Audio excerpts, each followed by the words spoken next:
देखो, जब तक तुम ये एग्ज़ाम नहीं निकाल लेती, तब तक तुम एक एस्पिरेंट हो। फिर चाहे कितना भी बड़ा तीर मार लें, कितना बढ़िया आंसर लिख लें, कितने बढ़िया नोट्स बना लें, आपके फर्स्ट, सेकंड, थर्ड अटेम्प्ट हो चुके हैं, तब तक एक आप एस्पिरेंट ही रहोगे। लेकिन जिस दिन आप इस एग्जामिनेशन को क्रैक किया, आप एक रैंकर बने, और मान लीजिए कि आपने थर्ड अटेम्प्ट में इस एग्ज़ाम को क्रैक किया है, आपने फोर्थ अटेम्प्ट में किया है, तो तुम्हारे जो फर्स्ट अटेम्प्ट या सेकंड अटेम्प्ट की भी नोट्स होगी ना, वो भी बाजार में बिकने लगेगी। आज इस वीडियो में मैं आपको वो बताने वाला हूं कि आखिर कोई भी एस्पिरेंट जब इस एग्जाम को क्लियर करता है, जब वो रैंकर बनता है, तो जिस अटेम्प्ट में वो बनता है, उस अटेम्प्ट में वो अलग क्या करता है। इन केस अगर किसी ने थर्ड अटेम्प्ट में क्लियर किया हो, फोर्थ में, फिफ्थ में या सिक्स्थ में क्लियर किया हो, तो वो अपने उस अटेम्प्ट में सबसे अलग क्या करता है, ताकि उस बार उसका एग्जाम क्लियर हो जाता है। और कौन सी ऐसी मिस्टेक्स वो करते हैं कि पिछले फर्स्ट में, सेकंड में, थर्ड में, फोर्थ में उनका एग्जाम नहीं क्लियर होता है। ये एक बहुत क्रूशियल और एक आई ओपनर वीडियो है। इस वीडियो में हम 3 हिस्सों में डिवाइड कर रहे हैं, which we will divide into 3 secrets. The secret number 1 talks about the red flag, जो कि आपको बिल्कुल नहीं करना है इस प्रिपरेशन में। नंबर 2 वो सिलेक्शन वाली स्किल्स जो आपको अभी से सीखनी पड़ेंगी। और number 3 we will talk about कि टॉपर्स जो हैं वो अपने उस अटेम्प्ट में क्या स्किप करते हैं, क्या पकड़ते हैं, जिससे उस अटेम्प्ट में उनका एग्जाम क्लियर हो जाता है। So let us get started. आगे बढ़ने से पहले इस चैनल को आप लाइक, सब्सक्राइब और बेल नोटिफिकेशन दबा दीजिए, ताकि यूट्यूब आपको एग्जाम ओरिएंटेड वीडियोस रेकमेंड करे और आपका एल्गोरिदम भी ठीक हो। बकवास वीडियोस देखने की तो मतलब ही नहीं है ना। एग्जाम ओरिएंटेड देखेंगे और इससे आपके फीड भी काफ़ी इंप्रूव होगी, एग्जाम ओरिएंटेड स्ट्रैटेजी अप्रोच आती जाएगी। और आप लोगों ने हमें 100K तक पहुंचाया है, आप ही लोग हमें 1 मिलियन तक पहुंचाएंगे, and thank you so much for that. देखो, मैं इमोशंस को नहीं, हैबिट को टारगेट कर रहा हूं। आप बस एक काम करो, एक पेन लेकर बैठो। जो भी रेड फ्लैग मैं आपको बता रहा हूं, अगर आप वो कर रहे हो तो टिक कर दो, अगर आप नहीं कर रहे हो तो क्रॉस कर दो, और जो टिक वाले हैं उनको तुरंत काम करना, उन पर शुरू कर दो। इस रेड फ्लैग के अंदर जो पहला टॉपिक आता है वो है सिलेबस। देखिए, ये जो रेड फ्लैग्स है ना, इनको हमें लगभग 1 हफ्ते के अंदर आइडेंटिफाई कर लेना है और इमीडिएटली इन पर काम करना शुरू कर देना है, क्योंकि जितना देर होगा उतना दिक्कत होगी आपके इस प्रिपरेशन में। सबसे पहला टॉपिक है सिलेबस। देखिए, मैं ये अज्यूम करके चल रहा हूँ कि आपने सिलेबस तो पढ़ा ही होगा, और हमने इसी चैनल पे सिलेबस को डिकंस्ट्रक्ट किया है, डिकोड किया है, आप जाके देख सकते हैं। मान लीजिए कि आपने एक टॉपिक उठाया है सिलेबस से, पॉलिटी का, कि पार्लियामेंट और स्टेट लेजिस्लेचर। अब उसके अंदर आपने पढ़ तो लिया है, लेकिन जब आप प्री का क्वेश्चन या मेंस का क्वेश्चन लगाने गए तो सॉल्व ही नहीं हुआ। ये सबसे बड़ा ट्रैप है। Coverage is not equal to competency, कि अगर हमने कवर कर लिया है उसको, तो इसका मतलब ये नहीं है कि हमें सब कुछ आ गया है। सवाल एड्रेस कर पा रहे हो कि नहीं, ये इंपॉर्टेंट है। एग्जाम्पल के तौर पे मैं बताता हूं, आपके स्क्रीन पे ये इमेज है, ये है पार्लियामेंट और स्टेट लेजिस्लेचर, जो कि हमारे मेंस का टॉपिक है, पॉलिटी का। तो अगर आप देखेंगे बाईकैमरलिज्म के ऊपर लगभग 2017 से लेकर 2024 तक क्वेश्चंस आए हुए हैं। अब आपने पढ़ा कि पार्लियामेंट का स्ट्रक्चर क्या होता है, फंक्शन क्या होता है, बिजनेस क्या होता है, पावर प्रिविलेजेस क्या होता है, आपने पढ़ लिया। लेकिन अब देखिए सवाल कैसे आए हुए हैं। अगर आप ध्यान से देखोगे तो 2020 में एक सवाल आया था, Rajya Sabha has been transformed from a useless stepney tyre to the most useful supporting organ in past few decades. आपको बोल रहा है कि हाईलाइट करिए factor as well as areas in which this transformation could be visible. ये राज्यसभा का role और factors पूछ रहे हैं कि क्या ये ट्रांसफॉर्मेशन कैसे विजिबल हुआ। ठीक। फिर देखिए, फिर 2022 में इन लोगों ने एक क्वेश्चन पूछा कि discuss the role of vice president of India as the chairman of Rajya Sabha. अब क्या रोल है, फंक्शंस और पावर्स क्या हैं उसके। जब तक हम इन क्वेश्चंस को एड्रेस नहीं करेंगे अपने नोट्स में, अपने थॉट प्रोसेस में, तब तक आप सिर्फ और सिर्फ किताब लेके बैठ के पढ़ने से मतलब है ही नहीं।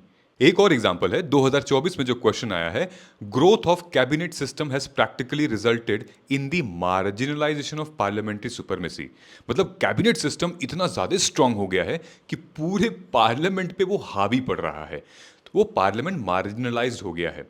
और आप क्या पढ़ रहे हैं, आप कैबिनेट कमिटी, कैबिनेट सिस्टम के बारे में लिटरेचर पढ़ रहे हैं, उसके अपॉइंटमेंट प्रोसेस वगैरह। आप देखिए, जो आज के टाइम पे संसद में जो मुद्दा है, ऑपोजिशन पार्टीज जो लेकर आ रही है कि एक उनका फेवरेट कैबिनेट सिस्टम हो गया है जो कि काइंड ऑफ बहुत रूल कर रहे हैं, वो पार्लियामेंट की बातों को नहीं सुन रहे हैं, वो अपना ऑलरेडी एक गुट बना के काम कर रहे हैं। तो इसमें क्या नुकसान है, क्या फायदा, ये आपको बनाना है। सो इस तरीके से जब हम पढ़ेंगे, ऐसे नोट्स अगर हम प्रिपेयर करेंगे तो यानी कि जो भी आप टॉपिक पढ़ रहे हैं अपने सिलेबस ओरिएंटेड, उस टॉपिक से रिलेटेड मैक्सिमम 5 से 10 PYQs जरूर देखिए। क्लियर है? ये था। Number 2, we will talk about notes. देखिए, नोट्स के ऊपर भी मैंने अपनी एक वीडियो बना रखी है कि class notes, PYQ notes, current affair के नोट्स, 1 पेजर नोट्स क्या होते हैं। ये सब मैंने इसी चैनल पे बनाया हुआ है, आप खुद सर्च करके देख लीजिएगा। नंबर 2, हम नोट्स बना तो रहे हैं लेकिन हम रिवीजन नहीं कर रहे हैं। तो क्या फायदा वो नोट्स बनाने का? देखिए, UPSC is game about 2 things. Number 1, एक तो मेमोराइजेशन है। Memorisation of what? Data, facts, figure, जो कि लास्ट मोमेंट पे हमें करने पड़ते हैं, उसके नोट्स प्रिपेयर करने पड़ते हैं हमें। एक है application, application of knowledge, environment, science and tech, in fact your polity, geography, everything is the application of knowledge, चाहे वो सोसाइटी हो गया। तो आप जो नोट्स में लिख रहे हो वो एग्जैक्टली एप्लीकेशन लिख रहे हैं, साथ में वैल्यू एडिशन डेटा का कर रहे हैं, जिसके लिए आपको बार बार रिवीजन करना पड़ेगा। फिर चाहे वो 3 दिन में, 7 दिन में, 21 दिन में, ये पैटर्न आपको अपने रिवीजन का बनाना पड़ेगा। अदरवाइज आपकी जो मेहनत है, जो भी आपने पढ़ा था, कंसेप्ट पढ़ा था, कितना अच्छा से आपने PYQ किया था, कुछ मतलब नहीं रहेगा, क्योंकि यहाँ रिटेन ही नहीं रहेगा। जब हम नोट्स बना रहे हैं तो ये ध्यान रहे कि उसका रिवीजन भी टाइमली करना बहुत ज़रूरी है। नंबर 3, आंसर राइटिंग का फियर। टेस्ट में मार्क्स कम आ रहे हैं, उसका फियर। देखिए, जो हमारा मार्गदर्शन असेसमेंट गाइडेंस प्रोग्राम था, फिलहाल अभी जिस पे डिस्काउंट भी चल रहा है टिल 23 एंड 24 ऑफ अक्टूबर, उसी प्रोग्राम में आपके जैसे इतने बच्चे एनरोल किए जिनको आंसर राइटिंग का ए नहीं पता था, जो बिल्कुल शुरुआत से आंसर राइटिंग कर रहे थे। लेकिन ऐसा क्या हुआ कि कुछ हफ्तों में, कुछ दिनों में और कुछ महीनों में वो बहुत ही एग्जाम ओरिएंटेड यूपीएससी के स्टैंडर्ड का आंसर लिखने लगे हैं। आखिर क्या हुआ? कुछ तो हमने किया होगा, कुछ तो उनके अंदर भी रहा होगा। जो चीज़ वो अब तक नहीं कर पाए, वो कैसे कर पाए थे? तो आप भी हमारे इस मार्गदर्शन असेसमेंट गाइडेंस प्रोग्राम को आप ज्वाइन कीजिए, जो कि ऑलरेडी 1-to-1 मेंटोरशिप प्रोग्राम है, और ये अब तक का सबसे बड़ा डिस्काउंट चल रहा है, वो एप्लीकेबल है उस पर। If you are preparing for 2027, तो आपके लिए और भी ये मोमेंट बहुत इंपॉर्टेंट है। साल भर में इतना बड़ा फेस्टिवल आता है, दिवाली, और उस टाइम पे, और अभी हमारा 100K सब्सक्राइबर भी हुआ है आपके सपोर्ट से। So we have launched these 2 courses, there are very very affordable, जहाँ पर आपको 1-to-1 मेरे साथ mentorship plus crash course include है हमारा मेंस का और प्रीलिम्स का, साथ में हमारी आंसर राइटिंग और उसका इवैल्यूएशन, जो कि हमारा एंड गोल है। सिर्फ पढ़ाई एंड गोल नहीं है, आंसर राइटिंग होनी चाहिए, क्वेश्चन की डिमांड को एड्रेस करना चाहिए, MCQs डिकोड होने चाहिए। ठीक है? सो जो गलती है उस पर हमें काम करना पड़ेगा। देखिए, मैं आपको बता रहा हूं, अभी आपको अपने स्कोर से लेना देना है ही नहीं, आपको वर्क करना है अपने मिस्टेक्स पे। आप एक एरर लॉग बनाइए। एरर लॉग समझते हो ना? एक डायरी बनाइए जहां पर आप मिस्टेक्स का पुलिंदा हो, और उस डायरी में कोशिश करिए, वो जैसे जैसे आपका डेज आगे बढ़ रहे हैं, कोशिश करिए कि आपकी मिस्टेक्स और कम होती रहेंगी, because you should not repeat the same mistake which you have done on the day 1। ठीक है? Number 4 talks about current affairs और उसकी सुनामी। हम बच्चे क्या करते हैं मैं आपको बताता हूँ, शायद आप भी करते होंगे। डेली करंट अफेयर की क्लासेस देखते हैं, यूट्यूब पे भी देखेंगे, उसके बाद डेली न्यूज़ भी पढ़ेंगे, उसके बाद फिर मंथली करंट अफेयर भी पढ़ेंगे। अरे भाई, इतना करंट अफेयर नहीं आता है यूपीएससी में। यूपीएससी में करंट अफेयर एक नमक का काम है, मतलब कि आपका पूरा डिश रेडी है, अगर आपने उसमें नमक नहीं डाला है तो वो फीका लगेगा, वो मज़ा नहीं आएगा। वो सेम चीज़, current affair will help you to stay tuned with the current environment, the current statistics.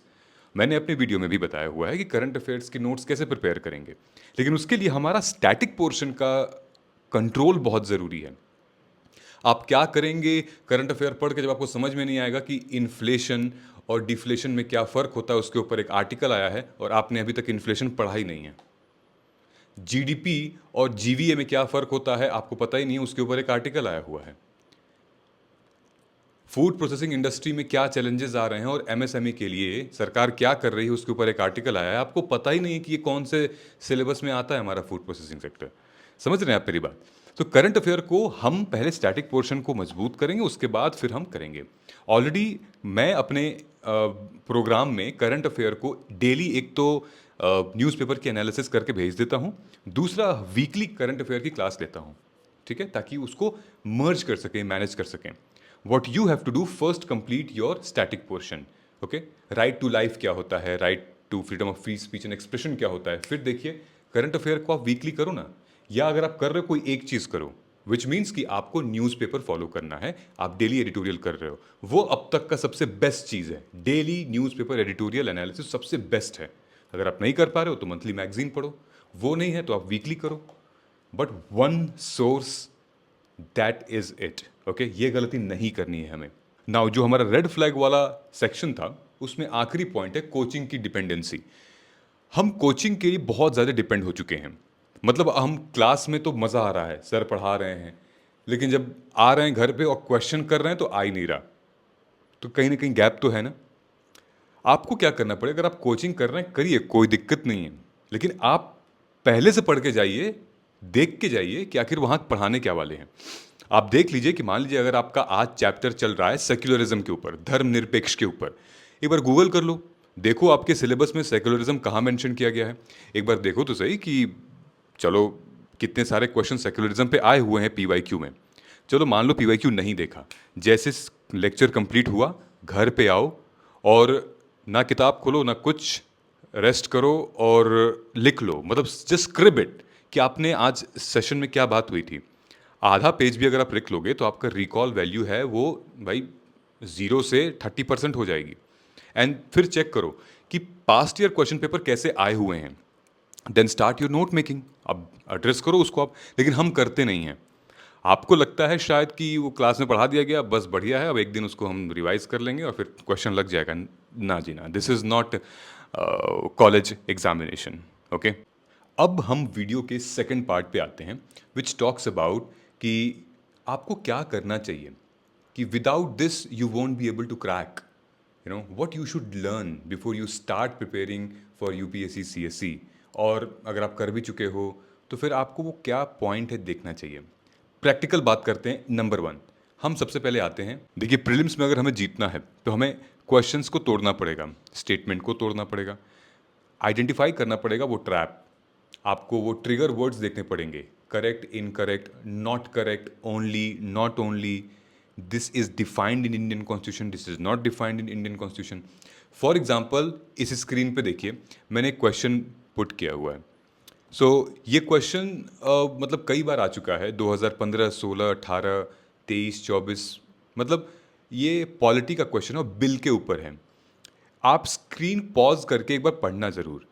ये सारे एक ही टॉपिक के ऊपर क्वेश्चन है कि अगर बिल जो है वो पार्लियामेंट में जा रहा है, चाहे वो लोकसभा में हो या राज्यसभा में हो, तो कैसे प्रेजेंट होगा। अगर लोकसभा में ये बिल गया और लोकसभा डिसॉल्व हो गई तो इस बिल का क्या होगा। अगर ये बिल राज्यसभा में गया, राज्यसभा के बाद जैसे लोकसभा में आया तो फिर लोकसभा डिसॉल्व हो गई तो फिर इस बिल का क्या होगा। मतलब ऐसी ऐसी चीज़ें घुमा के, बस और कुछ नहीं, कंसेप्ट एक ही है। ओके, मनी बिल और फाइनेंस बिल के बारे में इसमें क्वेश्चन पूछा है, कहीं पे यूज़ किया है नॉट, कहीं पे यूज़ किया है ओनली, और ये 6 बार पूछ चुका है। And I am sure they will ask more this kind of question so that आप और कंफ्यूज हो सकें। मैंने एक और इमेज अटैच की है, ये फाइनेंस कमीशन टॉपिक है, उसके ऊपर ये क्वेश्चन पिछले 13 सालों में 7 से 8 बार आ चुका है प्रीलिम्स में। फाइनेंस कमीशन एक बहुत इंपॉर्टेंट टॉपिक है और कैसे क्वेश्चंस पूछे गए हैं। फॉर एग्जाम्पल कभी ये पूछ रहा है 13 फाइनेंस कमीशन से, कभी 14th, कभी 15th, कभी पूछ रहा है कि आखिर क्राइटेरिया क्या होता है फाइनेंस कमीशन, आखिर स्टेट्स को जो फंड्स ट्रांसफ़र करते हैं, जो हम हेल्प करते हैं, डिवोल्यूशन ऑफ पावर होता है, वो कैसे होता है। एक ही तरीके का क्वेश्चन बार बार पूछा जा रहा है, लेकिन आप आइडेंटिफाई नहीं कर पा रहे हो कि ये कैसे क्वेश्चंस पूछ रहे हैं। And this is the real UPSC exam preparation. अगर आप कुछ भी पढ़ रहे हैं, फाइनेंस कमीशन पढ़ रहे हैं, आप कोई आर्टिकल पढ़ रहे हैं उसमें डिटेल में, अरे भाई जब तक आप देखो कि यूपीएससी आपसे पूछना क्या चाह रही है, वो इंपॉर्टेंट है आपके लिए। ऑलराइट, नाउ दूसरा पॉइंट है मेंस। मेंस के क्वेश्चन को समझना, मेंस के डिमांड को एड्रेस करना। मैंने आपके स्क्रीन पे एक इमेज लगाई है। देखिए, मेंस में डायरेक्टिव का मतलब ही होता है कि यहीं से डिमांड बनकर आती है। फॉर एग्जांपल, अगर कहीं पे डिस्कस लिखा है तो 360 डिग्री आपको कवर करना है। कहीं पे आपको एनालिसिस लिखा है तो कॉज एंड इफेक्ट बताना है। कहीं पे एग्जामिन लिखना है तो प्रोज एंड कॉन्स लिखने हैं। मतलब आप इमेज देखिए, उसमें मैंने हाईलाइट किया हुआ। सो ये जीएस पेपर 3 का एक इंपॉर्टेंट सेक्शन है, inclusive growth and issues arising from it. ये आपके सिलेबस में भी मेंशन किया गया जीएस पेपर 3 में। बहुत क्वेश्चंस आए हैं इंक्लूसिव ग्रोथ से। देखिए किस तरीके के क्वेश्चन है, मैंने हाईलाइट किया है। Examine, distinguish, then explain, then comment. आपको बताना है, ये डायरेक्टिव है, ये टेलवर्ड्स है। इसी के बेसिस पे अपना आंसर भी लिखा जाएगा। तो अगर आपको नोट्स प्रिपेयर करनी है तो देखिए ना, इंक्लूसिव ग्रोथ क्या पूछा है, इंक्लूसिव ग्रोथ और सोशल सर्विस पूछा है। फिर केयर इकोनॉमी और वुमेन्स इकोनॉमिक इंक्लूजन पूछा है। फिर रोल ऑफ मार्केट इकोनॉमी और फाइनेंशियल इंक्लूजन क्या होता है। I know this is the real concept, but this is the demand what UPSC wants you to answer. What does inclusive growth means? The third point talks about the retention. देखिए, retain करने के लिए बहुत सारे methodologies हैं, लेकिन हम शायद उनमें से एक भी नहीं फॉलो करते। हमारे लिए पढ़ना आसान है, रिवाइज करना सबसे टफ है। रिटेन का एक पैटर्न बनाइए। अगर आपको लगता है कि मैं जल्दी भूल रही हूँ, तो हर 3 दिन पे आपने जो पहले और दूसरे दिन में पढ़ा था उसको रिवाइज कर लीजिए क्विकली।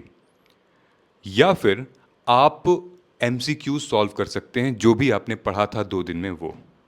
या फिर आप मेंस का आंसर लिख सकते हैं जो भी आपने पढ़ा था वो।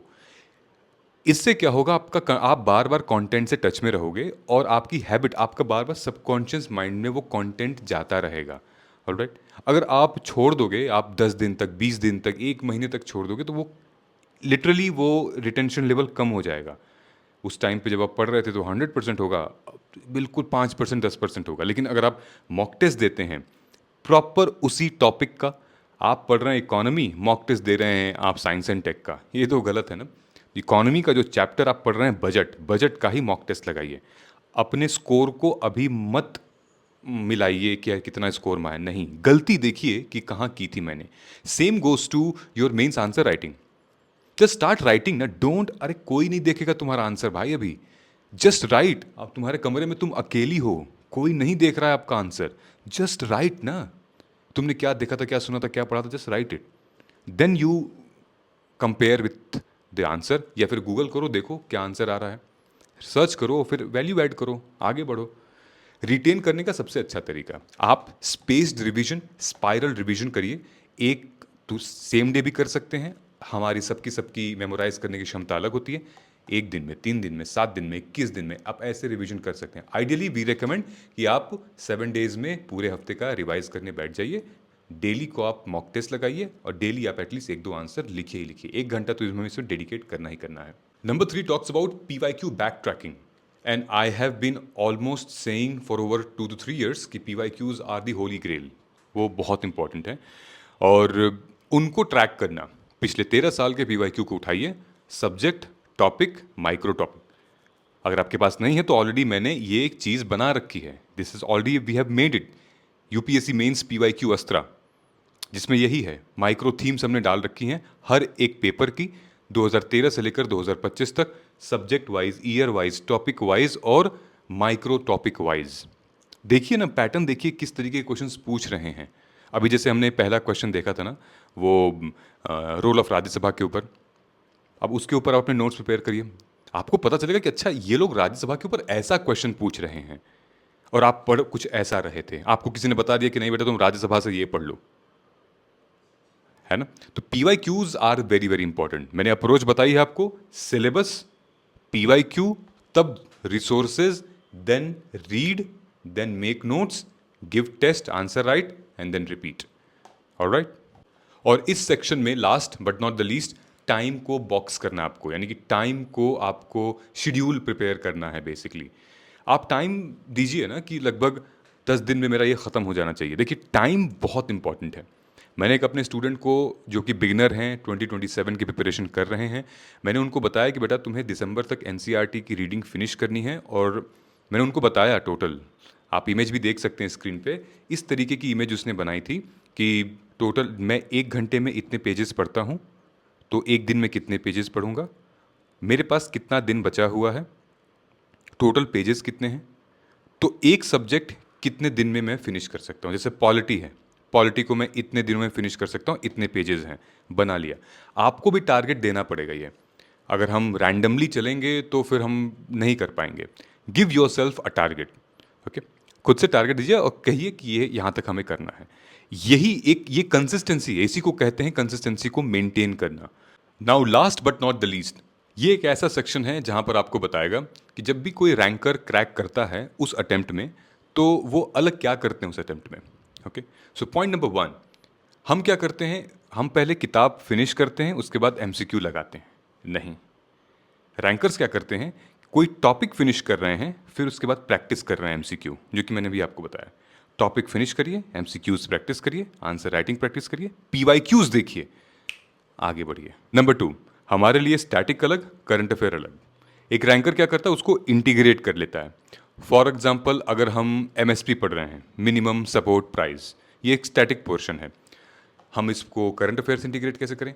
आप देखिए कि अभी प्रोक्योरमेंट रेट क्या चल रहा है, करंट अफेयर्स में गवर्नमेंट क्या लॉ या क्या डिसीजन लेकर आ रही है एमएसपी से रिलेटेड, क्या डेटा है उसका। या फिर अगर हम बात करें एमएसएमई सेक्टर की, तो एमएसएमई का सेक्टर कितना परसेंट कंट्रीब्यूट करता है हमारे एम्प्लॉयमेंट जनरेशन में या एग्रीकल्चर में। ठीक, तो ये डेटा लिखिए, तो ये इंटीग्रेट कर देगा। ये डेटा हमारे न्यूज़ से आ जाएगा, हमारे करंट अफेयर से आ जाएगा। थर्ड पॉइंट, हमारे नोट्स बहुत फैंसी होते हैं। इनिशियली हम बहुत खूबसूरत नोट्स बनाते हैं, मतलब मन से बनाते हैं, लंबे लंबे नोट्स बनाते हैं, अच्छा भी लगता है, हमने भी बनाया था। But that will not result to answer your questions. Rankers क्या करते हैं, इवेंचुअली आपको इतना कुछ रिकॉल करना पड़ता है, वो भी कम टाइम में। मेंस में इतना, प्री में इतना, तो हमें 1 पेज नोट्स क्रिएट करने पड़ते हैं, और उसके लिए उसको वैल्यू ऐड करते हैं with current affair, small data point से। छोटा छोटा डायग्राम बनाते हैं ताकि हम स्पेस का यूटिलाइजेशन करें और क्रिएटिविटी भी अच्छी हो हमारी। तो नोट्स को इस तरीके से हमें क्रिएट करना है, हमें बहुत लंबी और फैंसी नोट्स नहीं क्रिएट करने हैं। कुछ रैंकर्स क्या करते हैं कि अपनी डेली की पढ़ाई स्टडी करने जब जाते हैं, तो पहले 30-40 मिनट्स पिछला रिवाइज कर लेते हैं, तो फिर हम पढ़ना शुरू करते हैं। ये सबका अलग अलग है, लेकिन ये उनको मदद किया इस एग्जामिनेशन में क्रैक करने का। प्री की अगर हम बात बताएं, तो एनालाइज करते हैं, हमें पहले से ही प्रैक्टिस कर लेते हैं, कितने अटेम्प्ट करने हैं, कितने करने चाहिए, अगर ऐसा कुछ क्वेश्चंस आता है तो उसको कितना छोड़ना है, अगर मेरा मॉक टेस्ट में गलत हो रहा है तो क्यों गलत हो रहा है, मेरा या तो रिवीजन नहीं है, या मैंने पढ़ा नहीं था उसको, या सिली मिस्टेक थी। फिर अगर मेंस की बात आ जा रही है, तो मेंस में क्या हम प्रॉपर एक स्ट्रक्चर फॉर्मेट फॉलो कर रहे हैं, जहाँ पर impact, solution, challenges, way forward, conclusion, या उसके मेरिट्स, डीमेरिट्स, एडवांटेज, कि ये सारी चीज़ें हम क्या फॉलो कर रहे हैं, या फिर हम एक ब्लैंक सिंपली लिख रहे हैं। तो देखिए, जंग में तो आप बस जीतने जाते हो, तैयारी तो आपकी बहुत पहले हो रही है, आप वहाँ जाके तैयार थोड़ी होते हो, वरना तो आप गए काम से। So better when you go in the battle field, you should be very well prepared and be ready for the worst condition. Don't prepare your self for the easiest condition. नहीं भाई, बहुत अच्छे आएंगे क्वेश्चंस, मेरे लायक questions आएंगे, एकदम बढ़िया लिख दूंगा मैं। आएंगे, that's a good thing to visualise, आएंगे, but you have to also prepare for the worst thing. What if the question will come like this, what if की आपके पास टाइम कम बचेगा, वॉट इफ की पंखा नहीं चलेगा। वर्स्ट सिचुएशन के लिए हमें ज़िंदगी में हमेशा प्रिपेयर होना पड़ेगा। वो हम बैंक में सेव करते हैं ना पैसा, वही सेव करते हैं ना। पेरेंट्स से आप पूछिएगा कि वर्स्ट सिचुएशन में कहीं कभी ज़रूरी पड़ गई, दिक्कत परेशानी हो गई, तो वो हम पैसा यूज़ कर सकते हैं। तो don't prepare your self for the best condition, prepare it for the worst condition. Best में तो आप सर्वाइव कर ही जाओगे, ठीक है। यूपीएससी के जो मार्क्स हैं, चाहे प्री या मेंस के हैं, वो फीडबैक देते हैं, जजमेंट नहीं देते हैं। यूपीएससी का जो सिलेबस है वो एकदम 100% फिनिश करना गोल नहीं है। क्वेश्चंस आ रहे हैं, वो गोल है हमारा, हम एड्रेस कर पा रहे हैं कि नहीं, वो गोल है हमारा। देखिए, last but not the least, I hope अब तक थोड़ी बहुत क्लैरिटी हो गई होगी कि किन किन चीज़ों को हमें फॉलो करना चाहिए, किन को नहीं करना चाहिए। देखिए, यूपीएससी आपसे कोई एक्स्ट्राऑर्डिनरी होना नहीं मांगता है। यूपीएससी आपसे एक ऑर्डिनरी को डेली रिपीट करना मांगता है कि आप डेली रिपीट कर सकते हैं वो सेम चीज़ हर दिन पूरे साल भर, वो मांगता है। एंड दिस वे आपका हर दिन धीरे धीरे धीरे धीरे you will grow in your preparation, and honestly speaking you will be able to clear this examination अगर हम डेली एफर्ट्स मार रहे हैं तो। So finally, if you have watched the video till here, then I must congratulate you कि you are really really serious for this examination and you wanted to literally identify your red flags. तो अगर आप video को यहाँ तक देख रहे हो मुझे, तो कमेंट कर दीजिएगा red flag identified, let's go. तो मुझे ये लग जाएगा कि आपने इस वीडियो को देखा हुआ है। Thank you so much and all the very best. जय हिंद।